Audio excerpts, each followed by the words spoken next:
Si hubiera que precisar algunas características respecto de lo que se ha denominado terrorismo de Estado, habría que señalar, en primer lugar, el carácter refundacional que tuvo este proceso, en el sentido de que los propósitos que alentaron a esa dictadura tenían como meta la reformulación de las relaciones sociales en la Argentina, buscando eliminar o por lo menos hacer invisible las raíces de los conflictos más profundos de esta sociedad.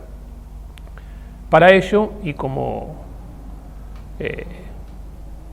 complemento de estos objetivos, se diseñó un plan, digamos, de terror sistemático, que es otra de las características fundamentales de este régimen, que además los distingue de otros procesos dictatoriales previos en la Argentina, que se remontan ya a los años de la década del 30 y que en sucesivos golpes se fueron dando a lo largo del siglo XX.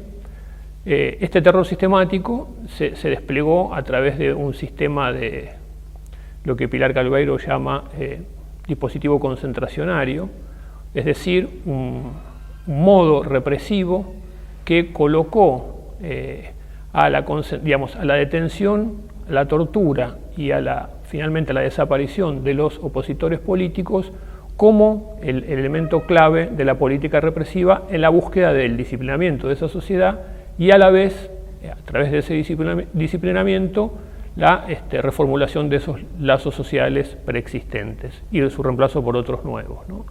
El resultado era, obviamente, que ese terror que acompañaba al dispositivo concentracionario se diseminara en el conjunto de la sociedad y produjera entonces un nuevo tipo de sujeto en esa sociedad que bien podríamos llamar un sujeto aterrado. Paradójicamente, ese sujeto aterrado no es aquel que siente básicamente ese terror, sino el que puede de algún modo sublimarlo en mecanismos o en discursos sobre la seguridad, sobre la tranquilidad, sobre la paz social. Con lo cual se presentaba una situación paradójica que todavía pervive en la conciencia o en la memoria de muchos de los ciudadanos argentinos, que ven aquel periodo como un periodo en el que se sentían seguros. Justamente esa seguridad emanaba de la política de terror sistemático que producía la dictadura, porque era la forma de alguna manera de conjurar esa amenaza permanente. Este dispositivo concentracionario, esta modalidad del terror sistemático, se llevó a cabo a través de una maquinaria represiva. Ese es el dispositivo concentracionario del que habla Pilar Calveiro, que tenía pasos muy precisos que iban desde el secuestro hasta la desaparición, pasando por las sesiones de tortura de los detenidos, con una particularidad respecto de otros regímenes represivos que terminaron también en el exterminio de los opositores políticos. La particularidad, a mi criterio, del sistema represivo argentino es que estos centros de detención clandestina que llevó adelante la dictadura, y a través de lo que ellos llamaban sus grupos de tareas, grupos de tareas, por otra parte, conformados por miembros de las Fuerzas Armadas o por viejos integrantes de la AAA, ¿no?, la Alianza Anticomunista Argentina de la época del gobierno de Isabel, decía, este dispositivo concentracionario, estos campos de concentración o centros clandestinos de detención, no estaban perfectamente delimitados respecto del resto de las instituciones de la sociedad argentina. ¿Qué quiero decir con esto? Que funcionaban en espacios que formalmente estaban destinados a otros usos. Por ejemplo, la Escuela de Mecánica La Hermana es justamente una escuela para la oficialidad y la suboficialidad de la Armada Argentina. Y así los centros clandestinos funcionaron en comisarías, en edificios públicos, aún en hospitales, aún en escuelas, ¿no? O aún adentro de las propias fábricas, cuando se montaban los operativos de secuestro de los delegados y de los activistas obreros, ¿no? Se hacían como centros transitorios de detención, donde ya empezaba el procedimiento de la secuencia, digamos, de secuestro, tortura y que finalmente termina en la desaparición. Este dispositivo tuvo una consecuencia además que también lo delimita respecto de otras políticas represivas, que ha sido la deshumanización o lo que se llama la deshumanización de las víctimas.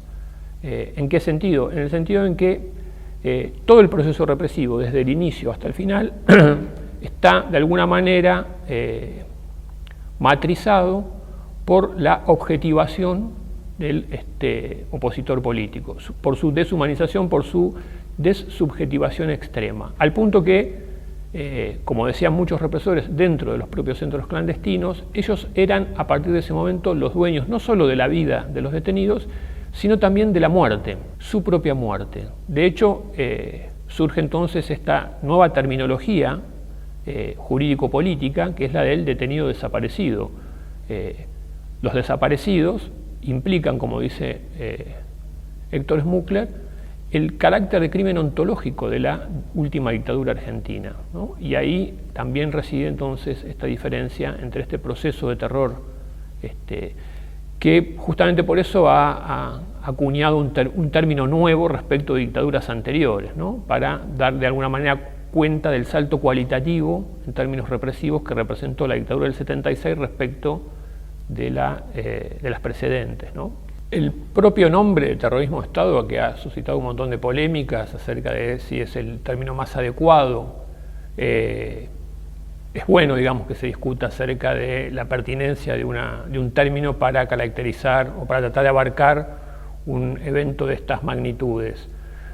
Me parece que tiene la ventaja de hacerlo distinto a ese régimen respecto de dictaduras anteriores, tiene la desventaja de no fortalecer esta dimensión criminal que conserva la palabra dictadura, pero me parece que es bueno, digamos, seguir discutiendo alrededor del término. Otra ventaja sería este énfasis en la cuestión del terror como una política reconfiguradora de los lazos sociales, y eso nos lleva a, bueno, cuáles han sido los antecedentes, de dónde brota este terror de Estado y cuáles han sido sus consecuencias y sus pervivencias. Bueno, hay una serie de trabajos respecto de los antecedentes, pero se hace bastante difícil encontrar un antecedente directo de un sistema concentracionario que no sea el operativo Independencia en Tucumán, que uno perfectamente ya puede considerarlo como parte del mismo plan sistemático, como su primera experimentación con los centros de detención clandestinas en Tucumán, en la provincia de Tucumán, con la excusa del aniquilamiento de la guerrilla. Pero existen otros antecedentes, por ejemplo, las características de los fusilamientos de José León Suárez, que denunciara ya hace muchos años antes Rodolfo Walsh, es un libro, Operación Masacre, tiene elementos que uno puede considerar como antecedentes de lo que después se va a llevar adelante a partir de 1975-1976.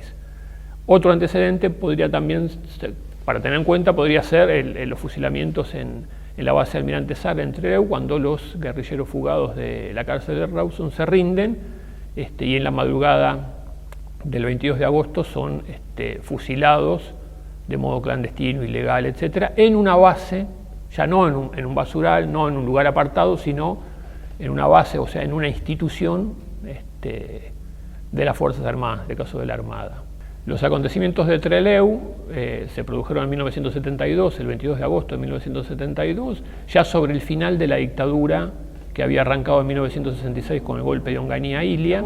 Eso hace, digamos, que este terrorismo de Estado tenga como fronteras difusas en términos cronológicos, ¿no? Que haya que rastrearlo en otros episodios que no forman parte estrictamente de esa dictadura, pero que son sus antecedentes. Y del mismo modo pueden rastrearse aspectos de lo que pervive como práctica del terror de Estado en periodos muy posteriores. Bueno, el caso más sintomático es la desaparición de Julio López. Lo más preocupante es cierta naturalización con que la sociedad ha tomado esa desaparición, ¿no? El hecho de que finalmente la haya aceptado cuando se suponía que era nunca más lo que había emergido a partir de los años 80 con la democratización en la Argentina. Esta internalización del terror, ¿no?, que ha dejado, porque digamos, esa sería la consecuencia más nítida, sobre la cual incluso se pudo asentar con tanta facilidad un régimen como el neoliberal en los años 90, digamos, ¿no?